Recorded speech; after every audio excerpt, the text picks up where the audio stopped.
Hello hi ನಮಸ್ಕಾರ ಸ್ನೇಹಿತರೆ, government job YouTube ಚಾನಲ್ಗೆ ಸ್ವಾಗತ. ಇನ್ಕಮ್ ಟ್ಯಾಕ್ಸ್ ಅಲ್ಲಿ ಕರೆದಿರುವಂತಹ ಪೋಸ್ಟ್ ಬಗ್ಗೆ ತಿಳಿಸ್ಕೊಡಕ್ ಬಂದಿದ್ದೀನಿ ಸ್ನೇಹಿತರೆ. ಸೊ ಈ ಒಂದು ವಿಡಿಯೋದಲ್ಲಿ ನಿಮಗೆ ಇನ್ಕಮ್ ಟ್ಯಾಕ್ಸ್ ಅಲ್ಲಿ ಕರೆದಿರುವಂತಹ ಪೋಸ್ಟ್ ಬಗ್ಗೆ ತಿಳಿಸ್ಕೊಡಕ್ ಬಂದಿದ್ದೀನಿ. ಸೊ ಇಲ್ಲಿ ಬಂದು ಇನ್ಕಮ್ ಟ್ಯಾಕ್ಸ್ ಅಂತ ಸರ್ಚ್ ಮಾಡಿದ್ರೆ ಸಾಕು, ಅದರಲ್ಲಿ MTS ಅಸಿಸ್ಟೆಂಟ್ ಪೋಸ್ಟ್ ಮತ್ತು ಸ್ಟೆನೋಗ್ರಾಫರ್ ಪೋಸ್ಟ್ ಗಳಿಗೆ ಕರೆದಿದ್ದಾರೆ ಸ್ನೇಹಿತರೆ. ಸೊ ಇನ್ನು ಯಾರಾದ್ರೂ ನಮ್ಮ ಯೂಟ್ಯೂಬ್ ಚಾನಲ್ ನ ಸಬ್ಸ್ಕ್ರೈಬ್ ಮಾಡ್ಕೊಂಡಿಲ್ಲ ಅಂದ್ರೆ ಈಗಲೇ ಸಬ್ಸ್ಕ್ರೈಬ್ ಮಾಡ್ಕೊಳ್ಳಿ, ಹಾಗೆ ಬೆಲ್ ಬಟನ್ ಕೂಡ ಪ್ರೆಸ್ ಮಾಡ್ಕೊಳ್ಳಿ ಸ್ನೇಹಿತರೆ. ಇನ್ನು ಟೆಲಿಗ್ರಾಮ್ ವಾಟ್ಸ್ಆಪ್ ಗ್ರೂಪ್ ಕೂಡ ಜಾಯ್ನ್ ಆಗ್ಬೋದು, ಅಲ್ಲಿ ಕೂಡ ಲೇಟೆಸ್ಟ್ ಅಪ್ಡೇಟ್ಸ್ ಬಿಡ್ತಾ ಇರ್ತೀವಿ ಸ್ನೇಹಿತರೆ. ಓಕೆನಾ. ಸೊ ಇನ್ಕಮ್ ಟ್ಯಾಕ್ಸ್ ಅಸಿಸ್ಟೆಂಟ್ ಮತ್ತು ಸ್ಟೆನೋಗ್ರಫಿ ಗ್ರೇಡ್ 3, ಗ್ರೇಡ್ 2 ಮತ್ತು MTS ಮಲ್ಟಿ ಟಾಸ್ಕಿಂಗ್ ಸ್ಟಾಫ್. ಓಕೆನಾ. ಸೊ ಈ ಒಂದಿಷ್ಟು ಪೋಸ್ಟ್ ಗಳನ್ನ ಕರೆದಿದ್ದಾರೆ. ಸೊ ಟೋಟಲ್ 97 ಹುದ್ದೆಗಳಿದಾವೆ ಸ್ನೇಹಿತರೆ. ಸೊ ಆದಷ್ಟು ಬೇಗ ಅಪ್ಲಿಕೇಶನ್ಸ್ ನ ಅಪ್ಲೈ ಮಾಡ್ಕೊಳ್ಳಿ. ಅದಾನಂತರ ನಿಮ್ಗೆ ಏನೇ ಡೌಟ್ಸ್ ಬಂತು ಅಂತ ಹೇಳಿದ್ರೆ ಕಮೆಂಟ್ ಮಾಡಿ, ಕಮೆಂಟ್ ಕೂಡ ತಿಳಿಸ್ಕೊಡ್ತೀನಿ. ಓಕೆನಾ. ಹಾಗೆ ನೋಡಿ, ಇನ್ಕಮ್ ಟ್ಯಾಕ್ಸ್ ಡಿಪಾರ್ಟ್ಮೆಂಟ್ ಅಲ್ಲಿ ಕರೆದಿರುವಂತದ್ದು tax assistant, stenographer grade 2 MTS. ಓಕೆನಾ. ಸೊ 97 ಪೋಸ್ಟ್ ಗಳಿದಾವೆ. ಮುಂಬೈ, ಮಹಾರಾಷ್ಟ್ರದಲ್ಲಿ ಕರೆದಂತದ್ದು ಲೊಕೇಶನ್. ಸೊ ಆನ್ಲೈನ್ ಮುಖಾಂತರ ಅಪ್ಲಿಕೇಶನ್ ಅಪ್ಲೈ ಮಾಡಬೇಕು. 81,000 ರೂಪಾಯಿವರೆಗೂ ಸ್ಯಾಲರಿ ಇದೆ ಸ್ನೇಹಿತರೆ. ಸೊ ಮೆರಿಟ್ ಲಿಸ್ಟ್ ಮತ್ತು ಇಂಟರ್ವ್ಯೂ ಮುಖಾಂತರ ಸೆಲೆಕ್ಷನ್ ಪ್ರೊಸೆಸ್ ಇರುತ್ತೆ. ಲಾಸ್ಟ್ ಡೇಟ್ ನೋಡೋದಾದ್ರೆ 31 ಜನವರಿ 2026 ಲಾಸ್ಟ್ ಡೇಟ್ ಆಗಿರುತ್ತೆ ಸ್ನೇಹಿತರೆ.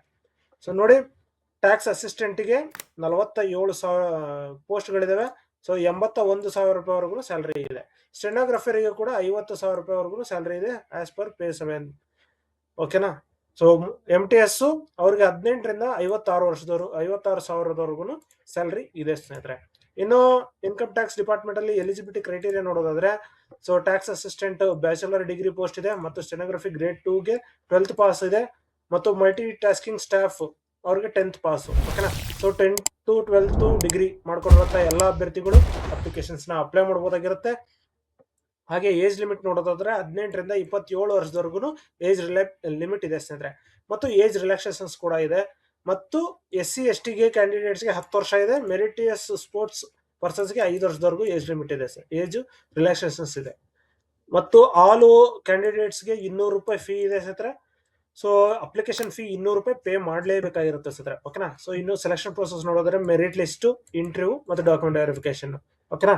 ಸೊ ಇದಿಷ್ಟು ಆದ ನಂತರ ನೀವು ಡೈರೆಕ್ಟ್ ಆಗಿ ಅಪ್ಲಿಕೇಶನ್ಸ್ ನ ಅಪ್ಲೈ ಮಾಡಬಹುದಾಗಿರುತ್ತೆ. ಸೊ ಲಿಂಕ್ ಡಿಸ್ಕ್ರಿಪ್ಷನ್ ಕೊಟ್ಟಿರ್ತೀನಿ, ಚೆಕ್ ಮಾಡ್ಕೊಂಡು ಅಪ್ಲಿಕೇಶನ್ಸ್ ನ ಅಪ್ಲೈ ಮಾಡ್ಕೊಳ್ಳಿ. ಇಲ್ಲೇನು ಅಪ್ಲೈ ಆನ್ಲೈನ್ ಅಂತ ಏನಿದೆ, ಈ ಒಂದು ಲಿಂಕ್ ನ ಕ್ಲಿಕ್ ಮಾಡ್ಕೊಂಡ್ರೆ ಈ ರೀತಿ ಓಪನ್ ಆಗುತ್ತೆ. ಲಾಗಿನ್ ಮಾಡ್ಕೊಂಡು ಅಪ್ಲಿಕೇಶನ್ಸ್ ನ ಅಪ್ಲೈ ಮಾಡ್ಕೋಬಹುದಾಗಿರುತ್ತೆ ಸ್ನೇಹಿತರೆ. ಸೊ 31ನೇ ತಾರೀಕು ಲಾಸ್ಟ್ ಡೇಟ್ ಆಗಿರೋದ್ರಿಂದ ಆದಷ್ಟು ಬೇಗ ಅಪ್ಲಿಕೇಶನ್ಸ್ ನ ಅಪ್ಲೈ ಮಾಡ್ಕೊಳ್ಳಿ ಸ್ನೇಹಿತರೆ. ಸೊ ಇಲ್ಲಿ ಪಕ್ಕದಲ್ಲೇ ನಿಮಗೆ ಫುಲ್ ಡೀಟೇಲ್ ಆಗಿ ಕೊಟ್ಟಿದ್ದಾರೆ. ಸೊ ಯಾರೆಲ್ಲ ಅಪ್ಲಿಕೇಶನ್ಸ್ ನ ಅಪ್ಲೈ ಮಾಡಬಹುದು ಮತ್ತು ಯಾವ್ಯಾವಷ್ಟು ಪೋಸ್ಟ್ ಗಳಿದಾವೆ ಅಂತ ಹೇಳ್ಬಿಟ್ಟು ಫುಲ್ ಡೀಟೇಲ್ ಆಗಿದೆ. ಸೊ ಇಲ್ಲ ನಿಮಗೆ ನೋಟಿಫಿಕೇಶನ್ ನೋಡಬೇಕು ಅಂತ ಹೇಳೋದಾದ್ರೆ ಡೈರೆಕ್ಟ್ ಆಗಿ ಅಫಿಷಿಯಲ್ ನೋಟಿಫಿಕೇಶನ್ ಅಂತ ಏನಿದೆ, ಈ ಒಂದು ಲಿಂಕ್ ನ ಕ್ಲಿಕ್ ಹಿಯರ್ ಅಂತ ಕ್ಲಿಕ್ ಮಾಡ್ಕೊಂಡ್ರೆ ಈ ರೀತಿ ಓಪನ್ ಆಗುತ್ತೆ ಸ್ನೇಹಿತರೆ. ಸೊ ಇದರಲ್ಲಿ ನಿಮಗೆ ಫುಲ್ ಡೀಟೇಲ್ ಆಗಿ ನೋಟಿಫಿಕೇಶನ್ ಬಿಟ್ಟಿದ್ದಾರೆ ಸ್ನೇಹಿತರೆ. ಓಕೆನಾ. So government of India income tax department ಇಂದ ಮಹಾರಾಷ್ಟ್ರ ಮುಂಬೈಯಲ್ಲಿ ಕರೆದಂತ ಪೋಸ್ಟ್ ಇದು. ಓಕೆನಾ. Notification for the recruitment of meritorious sports person in the cadre of stenography, tax assistant and multi tasking staff ಅಂತ ಕರೆದಿರೋದು. ಓಕೆನಾ. ಸೊ ಈ ರೀತಿ ಇದೆ. ಅದರ ಲಾಸ್ಟ್ ಡೇಟ್ 31/1/2026 ಅಂತ ಲಾಸ್ಟ್ ಡೇಟ್ ಇದೆ. Stenography, tax assistant, multi tasking ಅಂತ ಹೇಳ್ಬಿಟ್ಟು ಕೊಟ್ಟಿದ್ದಾರೆ. ಓಕೆನಾ. ಹಾಗೆ ನೋಡೋದಾದ್ರೆ ಇನ್ನು ಸೆಲೆಕ್ಷನ್ ಪ್ರೋಸೆಸ್ ನೋಡೋದಾದ್ರೆ, ಈಗ ಏನು ಮೆರಿಟಸ್ ಸ್ಪೋರ್ಟ್ಸ್ ಪರ್ಸನ್ ಇದ್ದೀರಾ ಅಂತ ಒಂದು ಅಭ್ಯರ್ಥಿಗಳಿಗೆ ಫಾಲೋಯಿಂಗ್ ಕ್ರೈಟೀರಿಯಾ ಅಂತ ಕೊಟ್ಟಿದ್ದಾರೆ. So order of preference, so DOPT order ಪ್ರಕಾರ ನಿಮಗೆ ಪ್ರಿಫರೆನ್ಸ್ ನ ಕೊಡ್ತಾರೆ ಅಂತ ಹೇಳ್ಬಿಟ್ಟು ಕೊಟ್ಟಿರೋದು. ಫಸ್ಟ್ ಪ್ರಿಫರೆನ್ಸ್ ಬಂದು ಇಂಟರ್ನ್ಯಾಷನಲ್ ಕಾಂಪಿಟೇಷನ್ ಅಲ್ಲಿ ಯಾರೆಲ್ಲ ಸ್ಪೋರ್ಟ್ಸ್ ನ ರೆಪ್ರೆಸೆಂಟ್ ಮಾಡಿರ್ತೀರಾ, ಇಂಡಿಯಾನ ರೆಪ್ರೆಸೆಂಟ್ ಮಾಡಿರ್ತೀರಾ ಅಂತ ಒಂದು ಅಭ್ಯರ್ಥಿಗಳಿಗೆ ಫಸ್ಟ್ ಇರುತ್ತೆ. ಸೊ ಸೆಕೆಂಡ್ ಬಂದು ನಿಮಗೆ ಸ್ಟೇಟ್ ಆರ್ ಯೂನಿಯನ್ ಟೆರಿಟರಿ ಪ್ರಕಾರ ಯಾರೆಲ್ಲ ಪೋಸ್ಟ್ ಗಳನ್ನ ಮಾಡಿರ್ತೀರಾ, ಮತ್ತು ಇಂಡಿಯನ್ ಒಲಿಂಪಿಕ್ಸ್ ಅಸೋಸಿಯೇಷನ್ಸ್ ಅಲ್ಲಿ 3rd ಪ್ಲೇಸ್ ಆಗಿ ನೀವು ಯಾರ್ಯಾರು ಸೆಲೆಕ್ಟ್ ಆಗಿರ್ತೀರಾ ಅಂತ ಒಂದು ಅಭ್ಯರ್ಥಿಗಳಿಗೂ ಕೂಡ so senior and junior national level post ಗಳಿಗೆ ಕರೆದಿರುವಂತದ್ದು.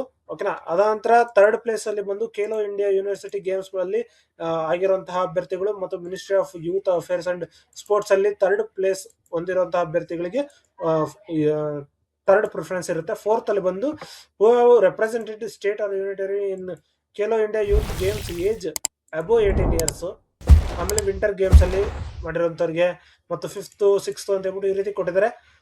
ಸೊ ಯಾವ್ಯಾವ ಗೇಮು ಫಸ್ಟ್ ಪೋಸ್ಟ್ ಯಾವ್ಯಾವ ಗೇಮ್ಗೆ ಎಷ್ಟೆಷ್ಟು ವೇಕೆನ್ಸಿ: ಅಥ್ಲೆಟಿಕ್ಸ್ಗೆ 26 ವೇಕೆನ್ಸಿ, ಸ್ವಿಮ್ಮಿಂಗ್ 6 ಇದೆ, badminton 4, table tennis 4, chess 4, lawn tennis 4, cricket 10, basketball 4, volleyball 5, kabaddi 7, football 11, billiards 2, squash 2, yogasana 2, para sports including deaf sports 4, boxing 2. So total 97 ಹುದ್ದೆಗಳಿದಾವೆ ಸ್ನೇಹಿತರೆ. So ಎಲ್ಲರೂ ಕೂಡ ಅಪ್ಲಿಕೇಶನ್ಸ್ನ apply ಮಾಡ್ಕೋಬೋದಾಗಿರುತ್ತೆ. ಹಾಗೆ ಯಾರೆಲ್ಲ ಸ್ಪೋರ್ಟ್ಸ್ನ ಕ್ಲಿಯರ್ ಮಾಡಿರ, ಯಾರ್ಯಾರ್ದು ಹೈಯೆಸ್ಟ್ ಕ್ವಾಲಿಫೈಡ್ ಇರ್ತೀರಾ ಮತ್ತು ಮಾರ್ಕ್ಸ್ ಜಾಸ್ತಿ ಇರ್ತದೆ ಅಂತ ಒಂದು ಅಭ್ಯರ್ಥಿಗಳಿಗೆ ಈಸಿಯಾಗಿ ಸೆಲೆಕ್ಟ್ ಆಗ್ತಾರೆ ಸ್ನೇಹಿತರೆ. ಯಾವುದೇ ರೀತಿಯ ಅಪ್ಲಿಕೇಶನ್ ಆದ ನಂತರ ನಿಮಗೆ ಏನು ಎಕ್ಸಾಮ್ಸ್ ಇಲ್ಲ, ಏನು ಇಲ್ಲ ಸ್ನೇಹಿತರೆ. ಸೊ ಏನೇನು ಡಾಕ್ಯುಮೆಂಟ್ಸ್ ಬೇಕು ಅಂತ ಹೇಳೋದಾದ್ರೆ ಈ ಒಂದು ಲಿಸ್ಟ್ ಇದೆ ನೋಡಿ.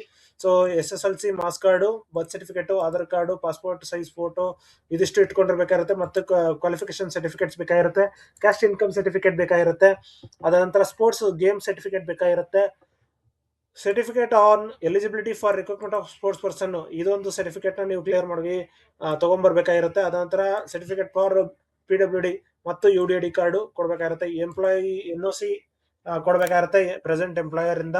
ಅದ ನಂತರ ಕಾಪಿ ಆಫ್ ಆಧಾರ್ ಕಾರ್ಡು ಮತ್ತೆ ಪಾಸ್ಪೋರ್ಟ್ ಸೈಜ್ ಫೋಟೋ ಇದಿಷ್ಟು ಇಟ್ಕೊಂಡು ನೀವು ಕಳಿಸ್ಬೇಕಾಗಿರುತ್ತೆ ಸ್ನೇಹಿತರೆ. ಅಪ್ಲಿಕೇಶನ್ ಫೀ ಕೊಟ್ಟು ಪೇ ಮಾಡ್ಬೇಕಾಗಿರುತ್ತೆ. ಓಕೆನಾ. ಸೊ ಇಲ್ಲಿ ನೋಡಿ ಡೈರೆಕ್ಟ್ ಆಗಿ ಅಫಿಷಿಯಲ್ ನೋಟಿಫಿಕೇಶನ್ ಕ್ಲಿಕ್ ಮಾಡಿದ ತಕ್ಷಣ ಈ ರೀತಿ ಒಂದು ವೆಬ್ಸೈಟ್ ಬರುತ್ತೆ. ಇದರಲ್ಲಿ ನೀವು ಲಾಗಿನ್ ಮಾಡ್ಕೋಬೇಕಾಗಿರುತ್ತೆ. ಸೊ ಫಸ್ಟ್ ಲಾಗಿನ್ ಮಾಡ್ಕೊಳ್ಳೋದಕ್ಕೆ ಆಗಿಲ್ಲ ಅಂದ್ರೆ ಫಸ್ಟ್ ರಿಜಿಸ್ಟರ್ ಮಾಡ್ಕೊಳ್ಳಿ. ಸೊ ನಿಮ್ಮ name, middle name, last name ಕೊಟ್ಟು, ನಿಮ್ಮ ಆಧಾರ್ ನಂಬರ್, ಫೋನ್ ನಂಬರ್ ಕೊಟ್ಟು, ಇಮೇಲ್ ID ಕೊಟ್ಟು, ಐ ಆಮ್ ನಾಟ್ ರೋಬೋಟ್ ಅಂತ ಕೊಟ್ಟು ಗೆಟ್ OTP ಕೊಟ್ಟರೆ ಡೈರೆಕ್ಟ್ ಆಗಿ ನಿಮ್ಮ ಫೋನ್ಗೆ OTP ಬರುತ್ತೆ ಸ್ನೇಹಿತರೆ. ಆ ಒಂದು OTPನ ಲಾಗಿನ್ ಆಗಿದ ತಕ್ಷಣ ನಿಮಗೆ ಫುಲ್ಲು ಓಪನ್ ಆಗುತ್ತೆ. ಸೊ ಅಪ್ಲಿಕೇಶನ್ ನೀವು ಫಿಲ್ ಅಪ್ ಮಾಡ್ತಾ ಹೋಗ್ಬೋದಾಗಿರುತ್ತೆ ಸ್ನೇಹಿತರೆ. ಓಕೆನಾ. ಸೊ ಇದಿಷ್ಟು